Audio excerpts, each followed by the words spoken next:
All right, you guys, Mr. Medellin here again, Mr. M, and today we're covering radiation protection.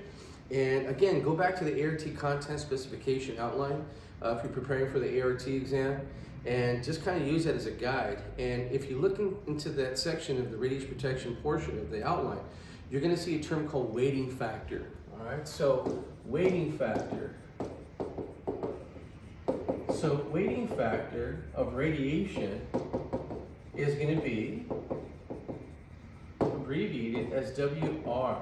So the weighting factor of radiation is a numerical value assigned to the type of radiation that is interacting with the type of medium or object, or in our case tissue, and the energy that's being left behind. So with weighting factors, we have X-ray, we have gamma, and then I'm going to put a little star next to this one and put beta. So these here, the weighting factor for these energies is going to be 1. All right, so notice I put a little star next to beta because beta is actually a particulate, but it's a high-speed electron. Did you hear that? High-speed electron.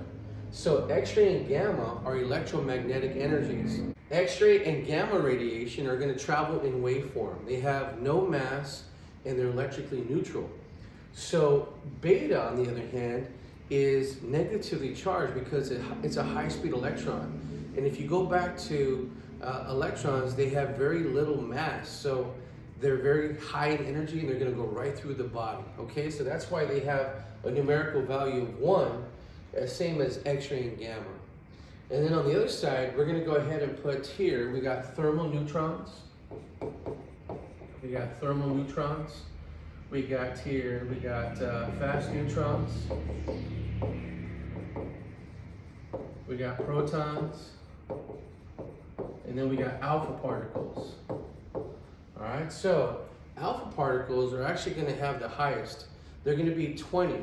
Okay, so fast neutrons are going to be 20 as well. All right, and then thermal neutrons are going to be 5. All right, so think about it. The numbers that we have here are going from 5 to 20. So the weighting factor, as the number goes up, as the numerical value increases, the chances of biological effects are also going to increase. And so is the likelihood of the damage that's going to occur. So there's going to have an increase of maybe the potential damage is going to increase as well. So when we talk about the likelihood or an increase of damage occurring, this is where we talk about LAT. All right. So LAT, we have to know what it stands for. I always mispronounce this word. Okay, linear, I say. All right. So, but you can say it however you want. All right. So energy transfer. So this term here means it is the average amount of energy that's deposited per length of track. And the per length of track is the tissue that we're referencing. So I'm going to go ahead and I'm going to draw a patient, and our patients are always happy, right? So now I'm going to put here on this side low LAT, and on this side I'm going to put high LAT. So with low LAT, I'm going to have X-ray and gamma. Okay, so this is X-ray, I'll say gamma on this side. This is a high-speed electron. So as the high-speed electron interacts with the tissue, it's not going to leave a lot of energy behind. Same thing with the X-ray and the gamma. As it interacts with the tissue, it's going to go through the body. So it's what's called sparsely ionizing, right? Not parsley, but sparsely, right? I've said this, like, oh, Mr. M, like that green stuff that they give you with the food. I said, no, that's parsley. I've actually had people say that. So sparsely just means hardly. So it's going to go through. So low LAT means it doesn't leave a lot of energy behind, right? Now with high LAT, we said we had thermal neutrons. All right, let's say we had fast neutrons. All right, we had protons, and we had, what else did we see? Alpha particles. So these things have mass and they have charge. Protons have a positive charge. Fast neutrons have a neutral charge, right? Alpha particles, though, are big, thick, big, heavy, type of charged particles. So think about it. We said in a previous video that dependent upon the mass and the charge, the type of the radiation, that's what's going to result in some type of biological effect, correct? So when you have alpha particles that are big and heavy and they have mass, well, guess what? When it goes through the body, it's going to go ahead and leave a lot of energy behind. So think about it. If you have something that's ricocheting around the body, it's more likely to hit that DNA molecule. So when you have high LET type of energies and radiations interacting with the body, you're more likely to hit the DNA molecule. So we said this is called a direct action or direct hit. So on this side with low LET, you're more likely to hit the water substance of the cell. So you're more likely to have an indirect hit with low LET. So indirect action, indirect hit.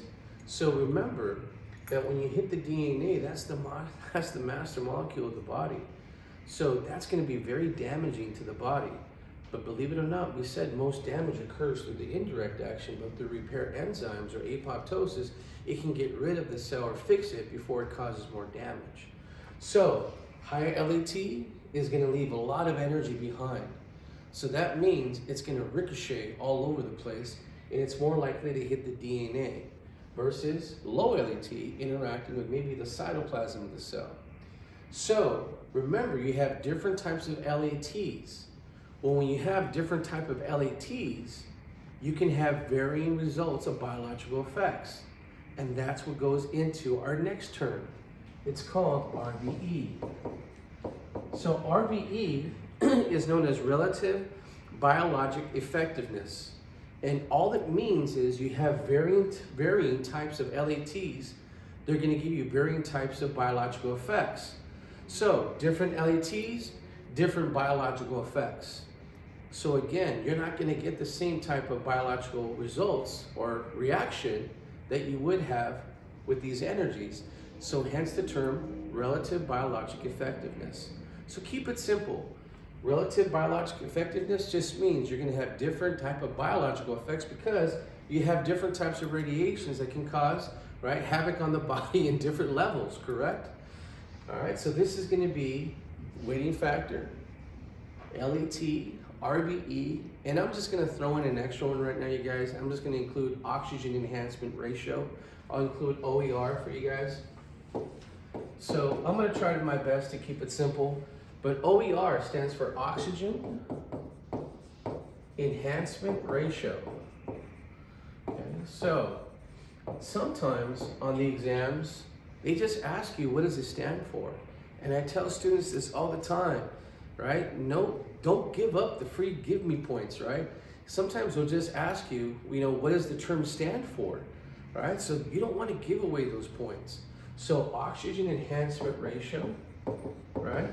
So there is a numerical formula, right, that you can go ahead and use to calculate this, but we don't have to know it, all right? But in the simpler terms, in the simplest terms that I can think about, it means this: oxygen enhances the effects of radiation. All right, did you catch that? Oxygen enhances the effects of radiation. So when you have tissue such as aerobic tissue versus anaerobic tissue, or hypoxic, okay, so hypoxic tissue. So remember, hypo means below. So when you have a low concentration of oxygen or you have no oxygen at all, this here is going to be more radio resistant.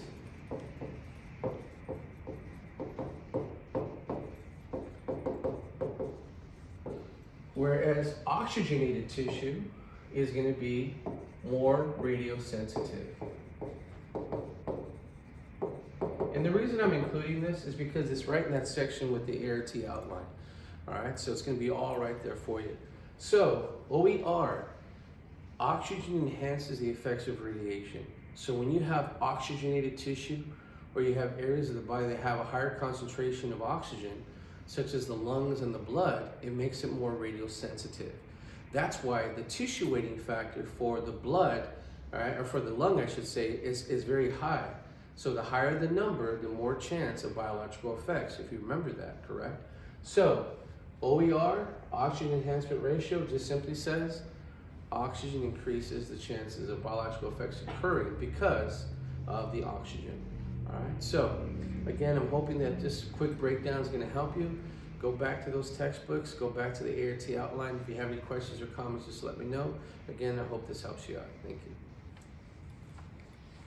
Hello everyone, you guys. Thank you very much for watching the videos. I'm hoping that they're helping you out. Please make sure that you subscribe and that you hit the notification bell to be notified about new videos. Again, remember to be good to yourself and be good to others. Thank you.